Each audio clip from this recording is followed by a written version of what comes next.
श्री स्वामी समर्थ. जय जय स्वामी समर्थ. माझ्या स्वामी कृपा चॅनलमध्ये सर्वांना नमस्कार. स्वामी महाराजांच्या कृपेने तुमच्या सर्व चांगल्या इच्छा पूर्ण होत ही स्वामी महाराजांच्या चरणी प्रार्थना करते आणि आजच्या या नवीन व्हिडिओला सुरुवात करते. 26 एप्रिल 2025 वार शनिवार या दिवशी आहे स्वामी पुण्यतिथी. या निमित्तानं अनेक सेवेकऱ्यांनी प्रत्येकाने आपापल्या परीनं वेगवेगळे सेवा सुरू केलेल्या असतील. कोणी श्री गुरुचरित्र पारायण लावलं असेल, कोणी श्री स्वामी समर्थ सारामृत आहे ते लावलेलं असेल, कुणी बघा तारक मंत्राचा अनुष्ठान करत असेल. ज्याच्या परीनं ते आपापली सेवा करत आहे. परंतु ज्यांना अजूनही काही सेवा करणं शक्य झालं नाही काही कारणास्तव, तर त्यांनी आजपासून म्हणजे 24 एप्रिल ते 26 एप्रिल असा 3 दिवस स्वामींची ही सेवा आवर्जून करा.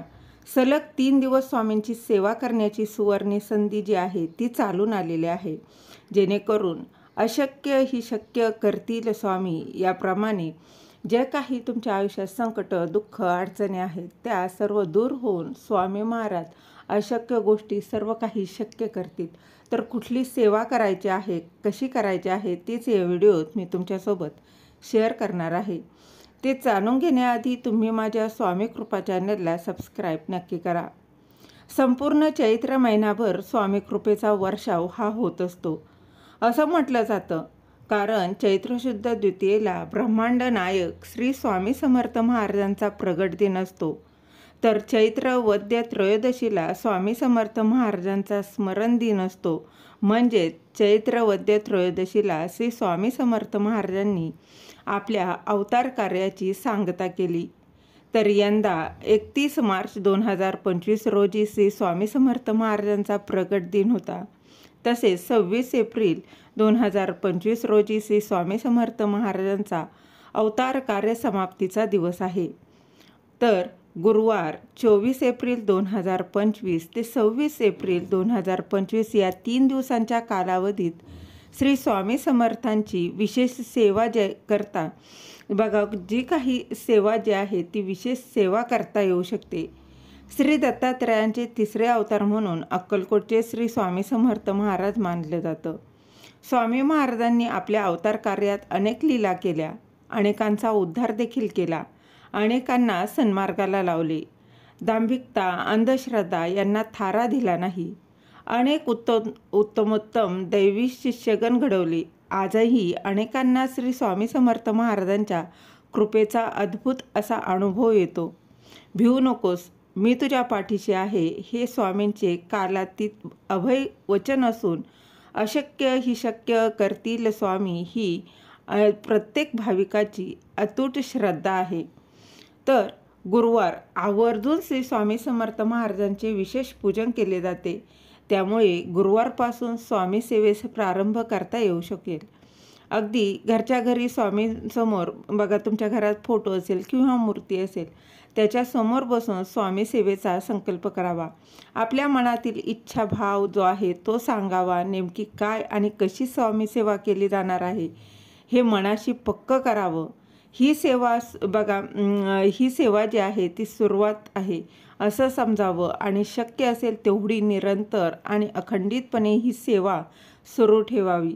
अनेकदा या धकाधकीच्या काळात अशी सेवा करणं शक्य होत नाही.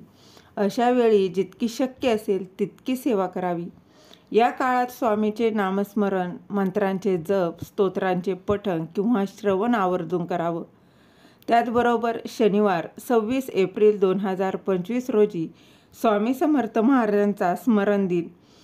या दिनाचं औचित्य साधून श्री स्वामी चरित्र सारामृत किंवा गुरुलीलामृत याचे पद्धतीनं पारायण करावं तसा संकल्प करावा. या दोन्ही ग्रंथात दिलेले नियम आणि पारायण पद्धती यांचा न चुकता अवलंब करून पारायण जे आहे ते पूर्ण करावं आणि ही सेवा स्वामींच्या चरणी अर्पण करावी. पण एकदा संकल्प केला की त्यात खंड पडू देऊ नये. त्याचबरोबर स्वामींची सेवा अगदी मनापासून करावी. स्वामींची पूजा करत असताना आवर्जून पिवळ्या रंगाच्या फुलांचा समावेश करावा.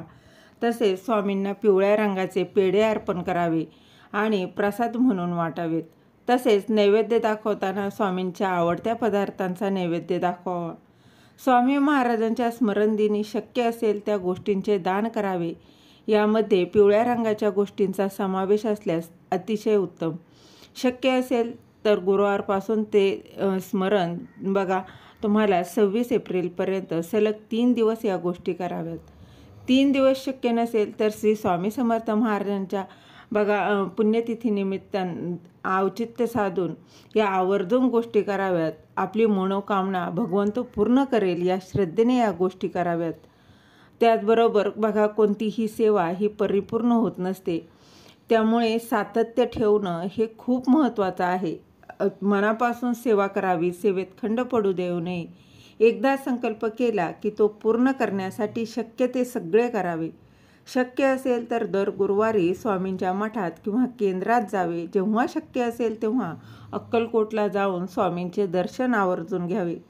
तुम्ही आता करत असलेली स्वामी सेवा कायम ठेवावी आणि त्यासोबतच स्वामी आपल्यावर कधी कृपा करतील हेही कोणी सांगू शकत नाही. परंतु जेव्हा कृपा होते तेव्हा शुभ आशीर्वाद मिळतात.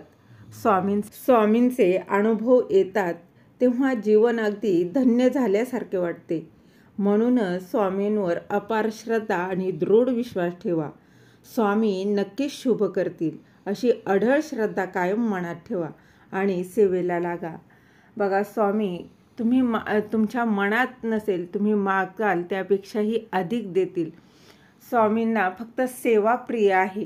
तुम्ही सेवा करा, त्याचा मेवा नक्कीच मिळेल.